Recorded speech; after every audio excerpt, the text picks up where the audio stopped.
pelajaran tentang wara yang ditulis oleh Muhammad bin Salih Al-Munajjid. Sebagian dari kita menganggap bahwa dengan memperbanyak hal-hal yang sifatnya ritual seperti sholat, zakat, puasa, dan ibadah-ibadah lainnya dapat menyelamatkan kita di akhirat nanti. Kita beribadah hanya fokus kepada aspek vertikal, sedangkan kita melupakan aspek ibadah lainnya yang sifatnya sosial. Salah seorang sahabat pernah bertanya kepada Nabi Muhammad SAW, "Ya Rasul, ada seseorang yang sangat rajin beribadah, mengerjakan sholat, puasa, zakat dengan sangat rajinnya.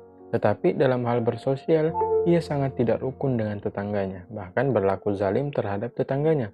Lantas dengan lantang Rasulullah SAW mengatakan bahwa tempatnya adalah di neraka. Bahkan lebih lanjut, dianalogikan dalam sebuah hadis bahwa di akhirat nanti akan ada orang-orang yang membawa amalnya setinggi gunung yang paling tinggi. Lantas Tuhan tidak menerima amal tersebut. Mengapa demikian? Sebabnya ialah orang tersebut tidak baik terhadap tetangga-tetangganya dan selalu mengambil hak orang lain. Alasan di atas menguatkan argumentasi bahwa cara kita beribadah hanya sekadar ritual saja.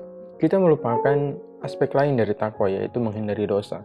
Kita sibuk berbuat baik, tetapi tidak dibarengi dengan menghindari dosa. Sehingga akibat dari itu semua adalah amal buruk yang kita lakukan dapat menghapus amalan-amalan baik, atau dalam bahasa Kang Jalal adalah seperti orang yang membakar tamannya di surga. Wara adalah salah satu aspek dari takwa. Sehingga takwa adalah menjauhi perbuatan dosa dan dibarengi dengan melakukan amalan baik. Sehingga orang-orang yang bertakwa adalah orang yang dalam kesehariannya menahan diri untuk tidak melakukan perbuatan dosa, dan di sisi lain ia selalu melakukan hal-hal yang sifatnya wajib dan amalan-amalan baik lainnya. Nah, adapun manfaat wara yang kita rasakan adalah terhindarnya dari azab Tuhan yang Maha Pemurah, yaitu terrealisasikannya kenyamanan pikiran bagi orang-orang mukmin yang bersangkutan dengan ketenangan jiwanya. Masalah ini sangatlah penting. Yang kedua, terhindar dari hal-hal yang diharamkan. Yang ketiga, dijauhkan dari sikap membuang-buang waktu untuk hal-hal yang tidak berfaedah. Yang keempat, mendatangkan kecintaan Allah, karena sesungguhnya Allah menyukai orang-orang yang wara. Yang kelima, doa orang-orang yang bersangkutan dikabulkan, karena sesungguhnya apabila seseorang membersihkan makanan dan minumannya dan bersikap wara, lalu mengangkat kedua tangannya, yaitu berdoa, niscaya doanya akan dikabulkan. Yang keenam, beroleh keridhaan dari Tuhan yang Maha Pemurah dan pahala amal kebaikannya ditambah. Yang terakhir, manusia berbeda-beda tingkatannya di dalam surga nanti sesuai dengan tingkatan mereka dalam hal kewaraan. Nah, adapun tingkatan wara, perbuatan wara memiliki banyak tingkatan.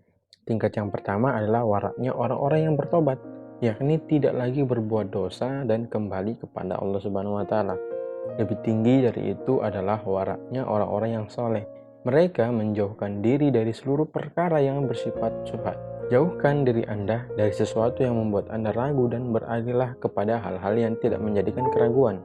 Syubhat merupakan segenap hal yang meragukan atau berbagai urusan yang nilai kehalalannya tidak diketahui. Dengan demikian, orang-orang yang soleh akan meninggalkannya dengan sengaja. Janganlah Anda semua menyantap makanan yang syubhat. Tinggalkanlah segenap hal yang membuat Anda ragu dan tinggalkanlah sesuatu yang kehalalannya masih kalian ragukan. Ini merupakan perbuatan waraknya orang-orang yang saleh. Nah, tingkatan ketiga adalah waraknya orang yang bertakwa, yang tidak hanya meninggalkan segenap hal yang diharamkan dan syubhat semata, tetapi juga menjauhkan diri dari segenap yang halal, yang bisa membawa syubhat bahkan keharaman. Kadang-kadang, seseorang membicarakan perihal seseorang lainnya ketika mengetahui bahwa pembicaraan seperti ini merusak kehormatan orang yang dibicarakan atau menggibahnya. Dia tentu akan segera meninggalkannya apabila melihat tangannya mengambil harta yang syubhat. Ia akan segera menarik tangannya, atau bila hal yang halal mengandungi kemungkinan bercampur dengan yang haram, ia tentu akan segera meninggalkannya. Ini merupakan warak dari orang-orang yang bertakwa.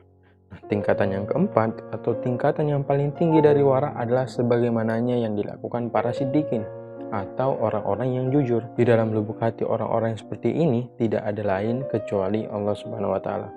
Ia senantiasa menjauhkan diri dari segala sesuatu selain Allah. Kalbu atau hati yang tidak memiliki kecintaan selain kepada Allah adalah kalbu yang jujur.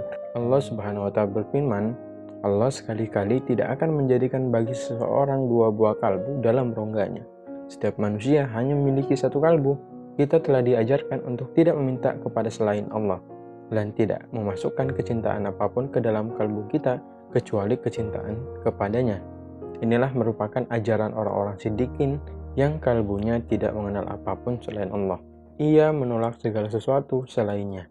Sehingga dapat kita simpulkan orang-orang yang memiliki sifat wara senantiasa menjaga dirinya untuk tetap sadar agar tak tergoda hal-hal yang bukan hanya mendatangkan keburukan kepadanya, dan bersikap wara baginya adalah bentuk kecintaannya kepada Allah Subhanahu wa taala. Ada pertanyaan,